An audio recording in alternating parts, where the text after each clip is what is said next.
ازيكم عاملين ايه؟ وصفتنا المرة دي عبارة عن البيض الأومليت. هنعمله بطعم مختلف وجديد ولذيذ قوي. هنضيف له مكون كده جديد وغريب شوية، ولكن بيودي طعمه في حتة تانية خالص. هنا بعد ما قطعته كده وطري خالص، مش بينشف وبيطلع حلو خالص. وده شكله بيبقى من جوه. لو جربتوه بإذن الله هيعجبكم جدا. وتعالوا بقى اقولكم عملته ازاي. أول حاجة بجيب البيضة بتاعتي وهخفقها كويس بمضرب البيض كده.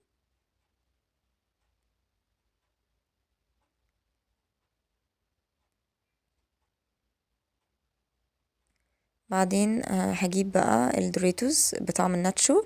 ممكن تستخدموا اي طعم انتوا بتفضلوه. وهحطه في الكبة بتاعتي كده. ولازم اطحنه ناعم خالص، يعني مش عايزين يبقى حتت كبيرة وحتت صغيرة. هنطحنه ناعم خالص لحد ما كله يتكسر تماما ويبقى ناعم كده، عشان برضو ما نحسش بيه قوي مع البيض وكده، ما يطلعش حتت تضايقنا في بقنا او كده. فعايزينه يبقى ناعم بحيث ان بس الطعم بتاعه هو اللي يبان. وبالمناسبة انا مش هضيف اي توابل على البيض، هكتفي بطعم الدوريتوز هو اللي هيعوض لي عن اي توابل. يعني مش هضيف ملح وفلفل اسود، هدي هو بس الدوريتوز وخلاص. طحنته ناعم كده خالص زي ما انتم شايفين.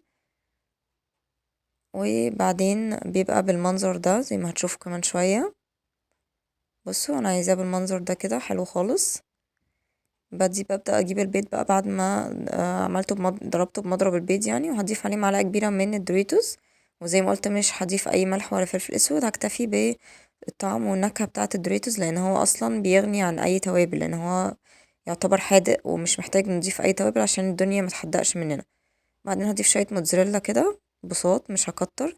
عايزين بقى الموضوع يمط ويبقى تشيزي قوي كده وجوسي وكده، يبقى تزودوا الموتزاريلا شوية. بس انا ما كانش عندي كتير يعني، فضفت حبة صغيرين كده. وهقلب كده المكونات دي كلها مع بعض.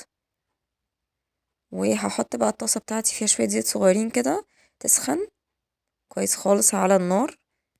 لازم ننزل بالبيض بتاعنا على طاسة سخنة، تكون سخنة تماما عشان ما يشربش زيت كتير.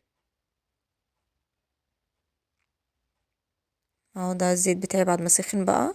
هنزل بالمكونات دي وهبدأ ان انا افردها بالمعلقة كده بس عشان تدي شكل حلو شوية يعني. هو مش هياخد اكتر من بالظبط دقيقة ونص او دقيقتين على كل ناحية. طول ما الزيت سخن مش هيطول خالص في التحمير بتاعه. عشان كده لازم الزيت يبقى سخن عشان البيض الاومليت ما يشربش زيت ويطلع مزيت. وطبعا بنطلعه على ورقة منديل او حاجة عشان برضو لو في اي زيوت يمتصها المنديل يعني.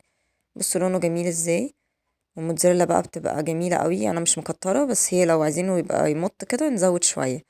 ولكن هي بالنسبة لي الكمية دي كانت معقولة وواضحة وطعمها كان حلو قوي. ويستحسن يتاكل وهو سخن كده، او لو كده تسخنوه في الميكرويف مثلا، او تسخنوه وتحطوه في فرن دافي شوية وتسيبوه يدفى.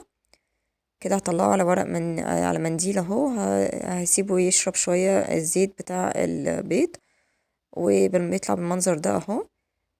ويا رب تكون الوصفة عجبتكم، وأتمنى تكون يعني وصفة كده لذيذة وتجربوها وتعجبكم. وشكرا جدا لمشاهدتكم ومتابعتكم.